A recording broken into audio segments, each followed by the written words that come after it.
Everyone knows that all Kung Fu comes from Shaolin. 1,000 years saw this city as the capital of China. Zhengzhou, the birthplace of Chinese civilization, hailed as the center of China since ancient times. Come to Shaolin Temple of Song Mountain, and you will see students from all around the world. Stay in urban Zhengzhou. You will find the modern urban planning as good as Memphis in the USA.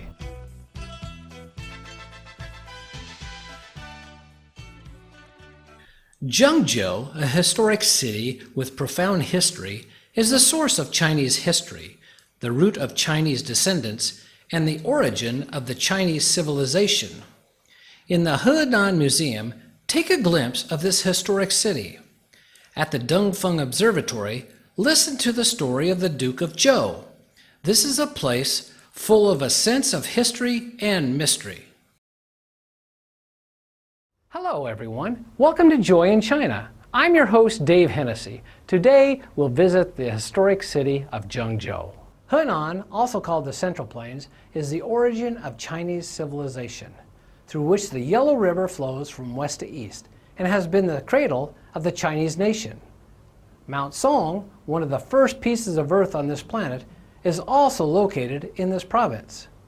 At the very beginning, the name Zhenghua, the central state, referred to Mount Song Center Zhengzhou and the surrounding areas. This is the first settlement of the Chinese ancestors. Thus, it is hailed as the root of Chinese civilization. Let's follow our reporter Dan to tour Zhengzhou and savor the Chinese culture.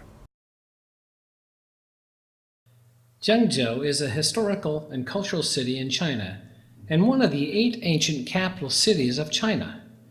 This biggest city in the Yellow River Basin has been a transportation hub since the ancient times and was called the center of heaven and earth. According to ancient records, Xinjiang, Zhengzhou was where the first father of Chinese people, the Yellow Emperor, was born. It used to be the earliest capital of ancient China. Nowadays, this metropolis enjoys the reputation of being the heart of China's railway and the crossing of China's transportation. It is a major junction of railways, highways, airlines, and telecommunication in China, with the biggest switchyard in Asia, and the first double-crossed high-speed railway network. Impressed by the city's convenient transportation and profound culture, many travel enthusiasts put Zhengzhou on their list of must-travel places. In China, the best way to learn the history of a city is to visit its museums. Henan Museum, established in 1927 with an area of 100,000 square meters and a collection of more than 130,000 pieces, houses the vastest collection after the Palace Museum in China, with items ranging from the prehistoric age to the Ming and Qing dynasties. In spite of the floods and wars that destroyed cities and towns many times, countless cultural objects have been preserved. Therefore, it is not surprising for you to marvel at the quantity and exquisiteness of the cultural relics in Henan.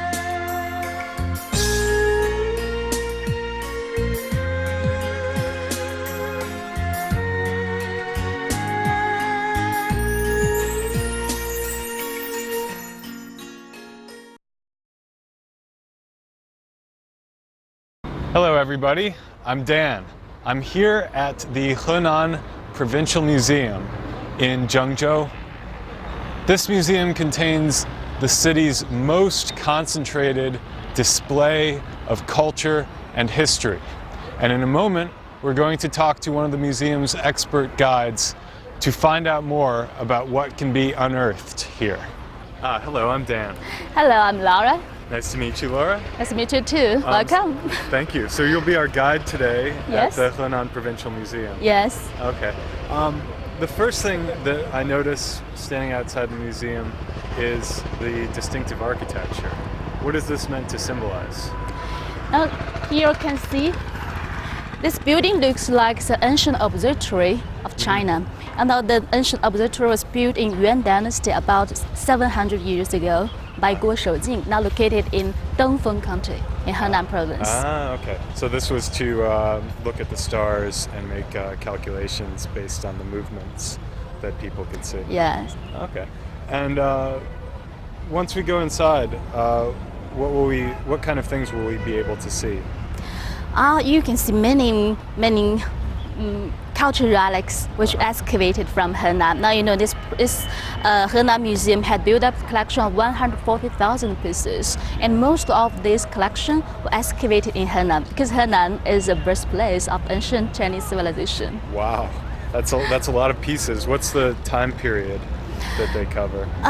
Almost from primitive age to some later dynasties. Oh, okay. What are the most well-known parts of the collection? I think that should be the bronze wire. Now we have a lot of bronze wires, and all of these bronze wires were made in Bronze Age, of course, from Bronze Age, Xia Shangzhou dynasties. Because now in Xia Shangzhou, these earliest dynasties, they all choose Henan as their political center. Right. And also in that time, this was even believed to be kind of the center of the world, according to those ancient Chinese people. Yeah. Oh, interesting. And some of those pieces will find their way here to the museum. Yeah. Okay. What's the seal on the very top there? On the top? Yeah. It means a plate? Yeah. Oh, it's 4 plates. There are 4 plates Okay. on the 4 directions, and on the plate there are some decorations for animals. Here there are also symbols of 4 directions.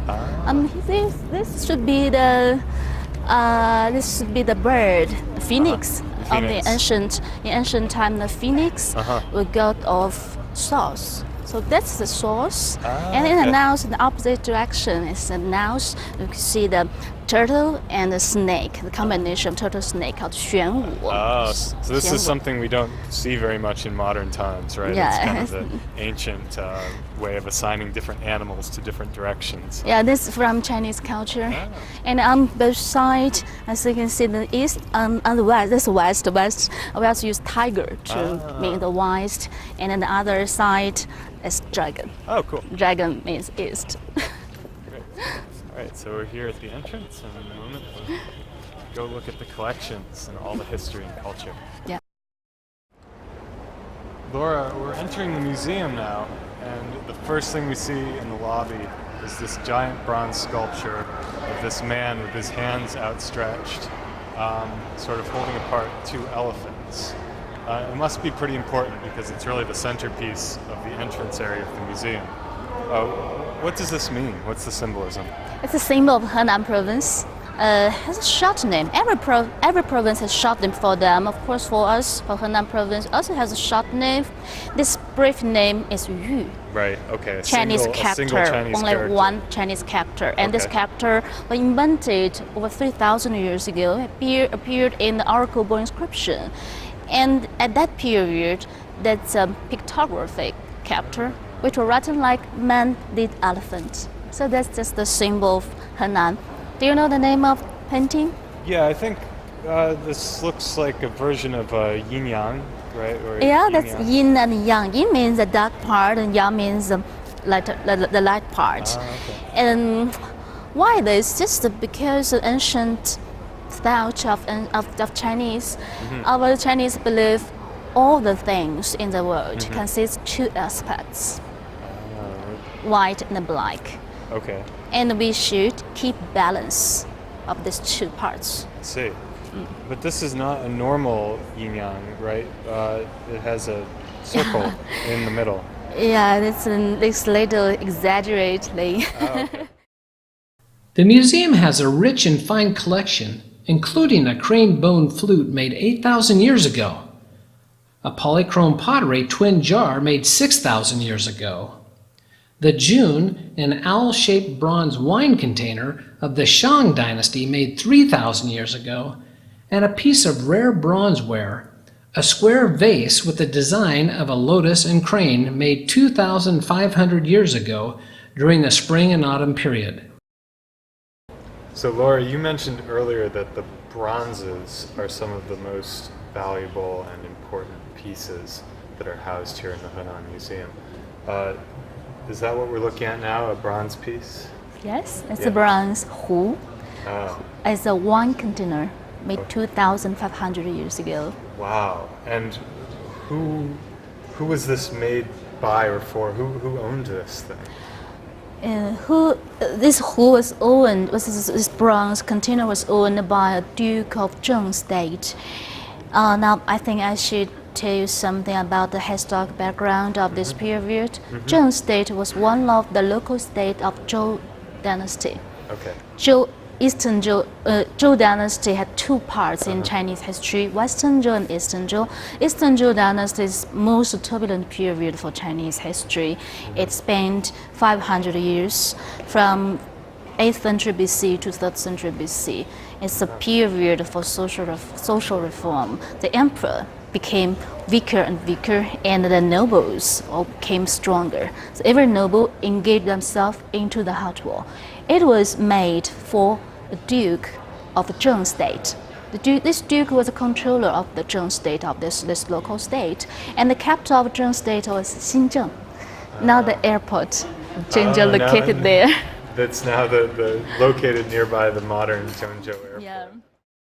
In addition to the bronzeware of the Shang and Zhou dynasties, Henan Museum also has many precious porcelain and pottery pieces of other dynasties. Now, originally, China was exported, porcelain was exported from China to the West, which is why it's often called China.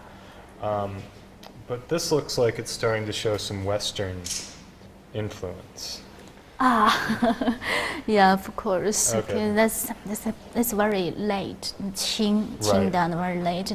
Then we have Silk Road. Chinese Silk Road is a business route, but also the bridge for cultural communication. And this bridge all opened even in Han Dynasty. From Han Dynasty, that happened 2,000 years ago. So a lot of communication between China with Western country. Cool. Musical relics unearthed in the central region of China, Henan province, enjoy a long history, profound connotation, and diversified forms. It is impossible to measure how valuable and significant they are in the music history of China and the world. These musical objects attract worldwide attention with their distinctive shapes and functions. The legend of ancient Chinese music shall be carried forward, and thus the Huaxia Orchestra, which was set up in 2000, took on this responsibility.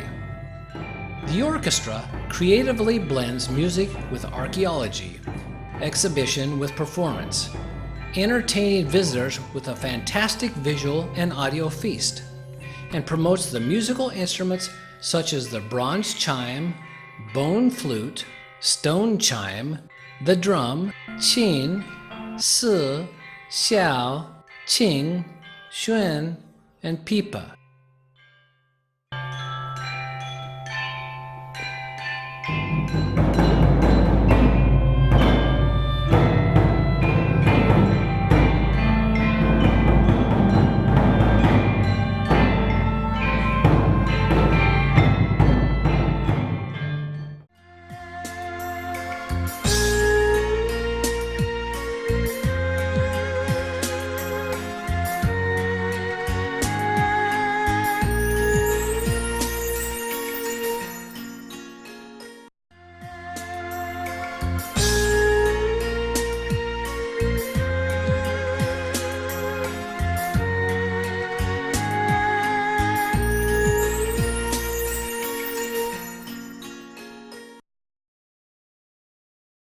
Zhengzhou's title, the center of heaven and earth, found its historical origin in the story of the Duke of Zhou observing the shadow of the sun. He finally drew a conclusion that Zhengzhou was the center of the world. So this is the shadow measuring platform. When was it built and what did it do? 那个周公测影台呢，它就是在中国西周时期修建的，也就是说，距今已经有3000多年的历史。这个建筑已经有3000多年了。它呢，主要是用于就是周文王他的第4个儿子叫姬旦，它用于测量地的中心所建的一个仪器。So Master Zhou, the emperor's son, what was he trying to measure, and how did he do it? 他主要建这个测量仪器的目的呢，就是当年在西周的时候，周文王他为了迁都中原，因为当时的他的都城呢，最开始是位于在陕西那一带，在陕西的镐京。那么因为陕西地方比较偏远，离中原比较远，没有办法统一中国，没有办法统治，所以呢，这个周文王就一直想要迁都到中原。然后他就让他的儿子周公姬旦，让他呢来去寻找一个中心的地方，帮助他们迁都到中心的地方呢，从而呢更好的统治国家。所以呢，这个周公姬旦他当年就在全国各个地方找了测量非常多地方，最后呢就选在登封市的诰城这个地方，在这里呢每天呢。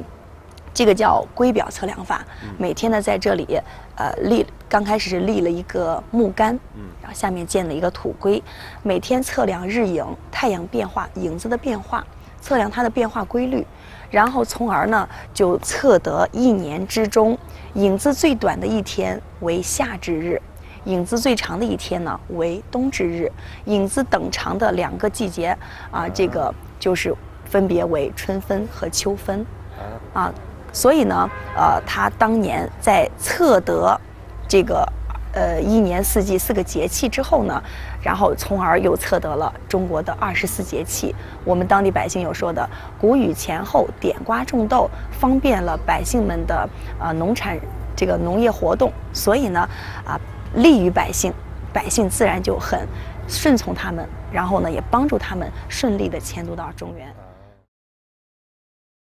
The Dengfeng Observatory, established by the astronomer Guo Shoujing in the Yuan dynasty, is the earliest existing observatory in China and one of the most famous astronomic architectures in the world.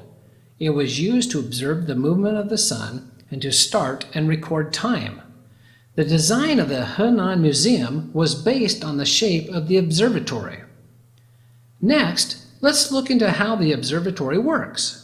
咱们现在看到这个仪器有一个叫量天支，这个量天支就是郭守敬一例的义务了。郭守敬通过这个高表，周参日影，夜观星象，太阳每天中午射到横梁上，它的影影投到量天尺上，投到上面之后，郭守敬发现这影子比较虚，虚的什么像这胳膊这么粗就在这个时候郭守敬做啥嘞？他做个仪器叫影符就这个，一个铜字上面一个铜板，中间打个小孔，放到阴影的上边，这个那个太阳光透过来之后，给它小米粒那么大可能透过时就这样的把太阳一分为2，这个中心就给找到了。就这样的话，这个影子长的时候冬至，短的时候夏至，昼夜4个相同的时候春分、秋分。他掌握这个日月星辰这个规律的之后，制定历法授时历，1281年颁布咱们全国进行了。So 他制定一个回归年多少呢？365.2425日，即365日49分12秒。用这个近代这个天文仪测了之后，365天5小时48分46秒当中，仅差了26秒，3天就相差1天。这比那个格林威治又走了300多年，这在我国古代当时世界范围内可以说最科学的。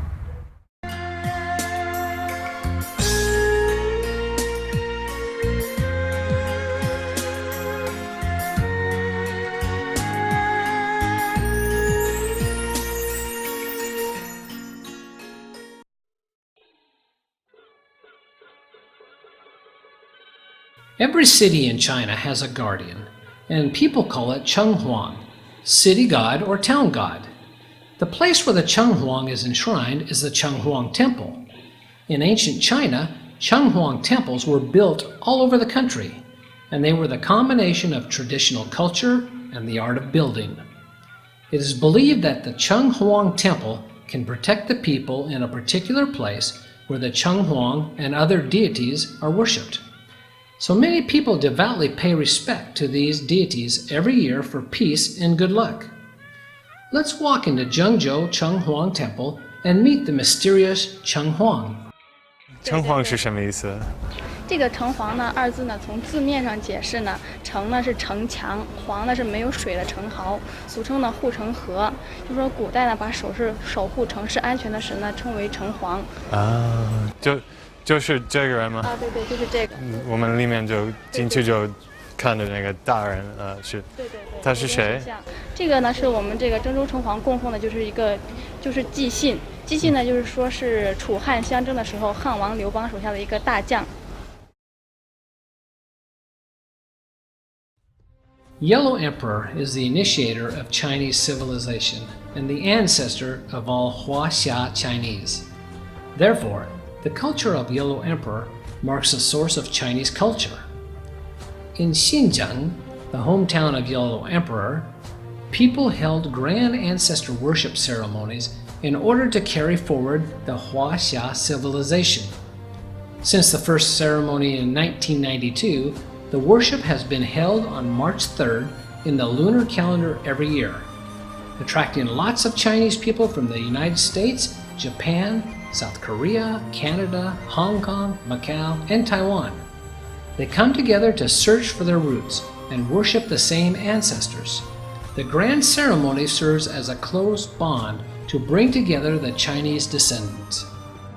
Wow, that's a really bright and really golden tree over there. 小白，我们到的是什么地方？是皇帝故里的拜祖广场，是我们每年3月3大典的主会场啊。这个地方呢，可以容纳上万人同时来参加拜祖活动。那这棵树呢，为什么是金色的？这是一棵祈福树，也称为是许愿树，就代表着美好的心愿和理想了。每年的大典的时候，我们还会邀请一些炎黄子孙的代表来这边，把他们的祈福牌挂在这棵祈福树上，来共同祈福我们祖国繁荣昌盛和富强。那么5000年前的时候呢，皇帝就是以土得王的，土的颜色是黄色，所以我们尊他是皇帝，凸显他宽广的胸襟和博大的胸怀。所以我们皇帝故里的主色调就为黄色，这棵祈福树呢也是黄颜色的。那土是黄色的，我们也可以在那个黄河的那个名字看这样的是吗？黄河是叫黄河，因为里面有那么多的那个红色的土。对，是的。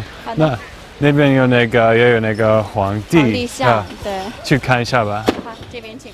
我们新郑市的拜祖呢是起源1992年的，当时呢是新郑市成功举办了有10几届，05年时候升格为了郑州市主办，2006年皇帝故里的拜祖大典第一次升格为了河南省政协来主办，而且就在2006年大典期间呢，天空出现了彩虹，整个彩虹一直持续了有2个多小时到12点多之后才慢慢消失，伴随整个的拜祖活动。不仅如此，在2010年大典时期呢，天空又一次显现彩虹了，说明我们皇帝故里的拜祖呢还是非常具有灵气的。而且呢，这几年来我们都坚持每一年的3月3举办盛大的拜祖活动。现在这个拜祖可以说是规格更高，影响力更为深远了。像现在这个拜祖呢，已经是由国务院侨务办公室、国务院台务办公室、河南省政府、河南省政协、中国侨联、中国台联以及中华炎黄文化研究会共同来参与主办的，影响力更为深远了。Today, we visited the Henan Museum, the Observatory, and the Chenghuang Temple, and learned something about the Yellow Emperor worship ceremony. In the next episode, we will show you the Yellow River and travel along this vein of the Chinese nation. We will enjoy a poetic life in the #1 temple in China, the Siyun Temple, and go to the solemn Grotto Temple for the profound carving art. Thanks for watching. See you next time. Bye.